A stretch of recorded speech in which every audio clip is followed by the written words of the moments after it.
The first time I noticed the painting's eyes, I told myself it was just the light. The hallway of Gran's old house always played tricks. Shadows stretched too long, dust motes shimmered like ghosts in the air, and the floorboards creaked even when no one walked on them. But that night, I swear they followed me.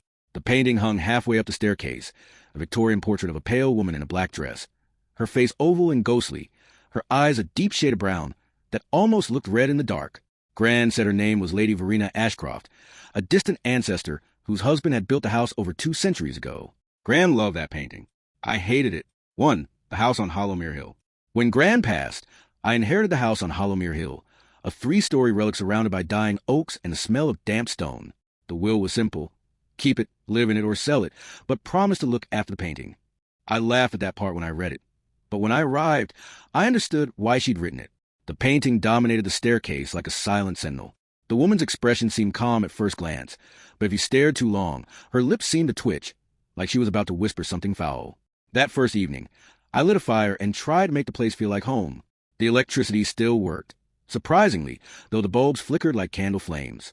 I unpacked a few things and climbed the stairs of the guest room, passing her. Her eyes met mine. I turned, walked a few steps, and turned again, still watching. I told myself it was the angle.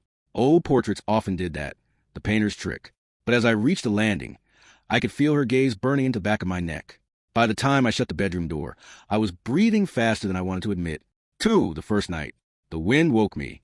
It howled down the chimney like a wounded animal. For a moment I thought I heard a knock. 3 slow taps. Then silence. I pulled on a jumper and went to check the window. As I passed the landing, moonlight spilled to the stained glass window and touched the painting.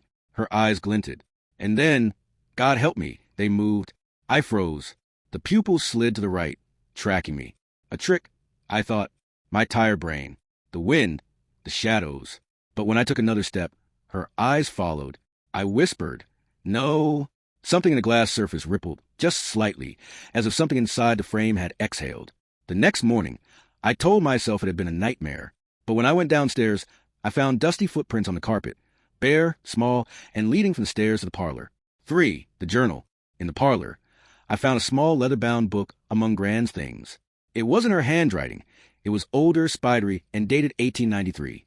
The first entry read, "Lady Verena insists on keeping the painting despite my warnings.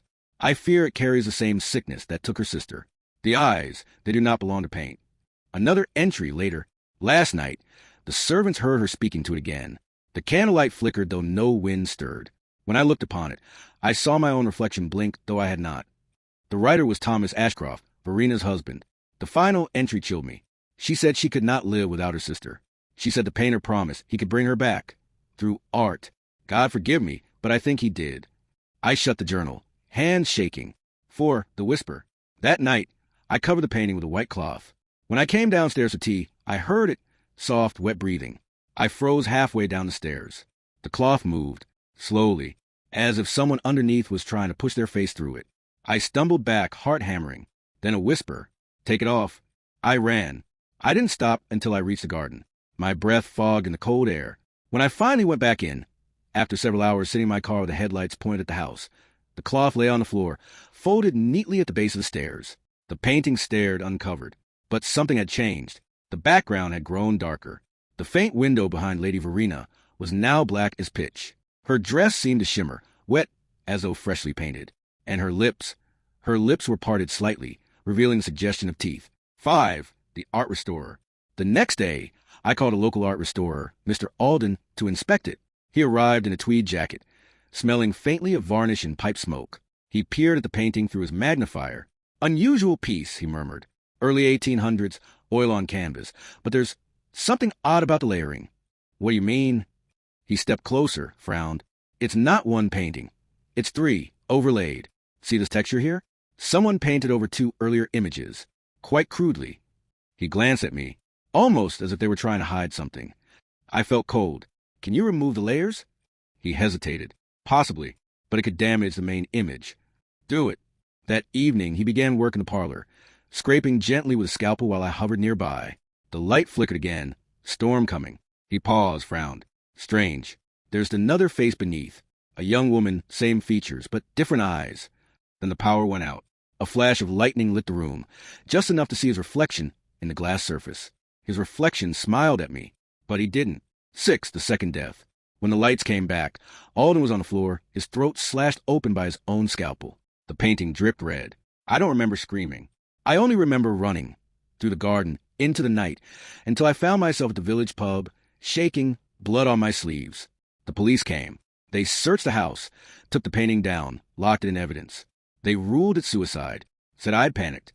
Shock, trauma, hallucination. But I knew. Lady Verena had killed him. 7, the return. A month later. They called, "Mr. Carter, we're returning your property." The painting. The investigation's closed. I told them to burn it. They laughed. "We don't destroy antiques, sir."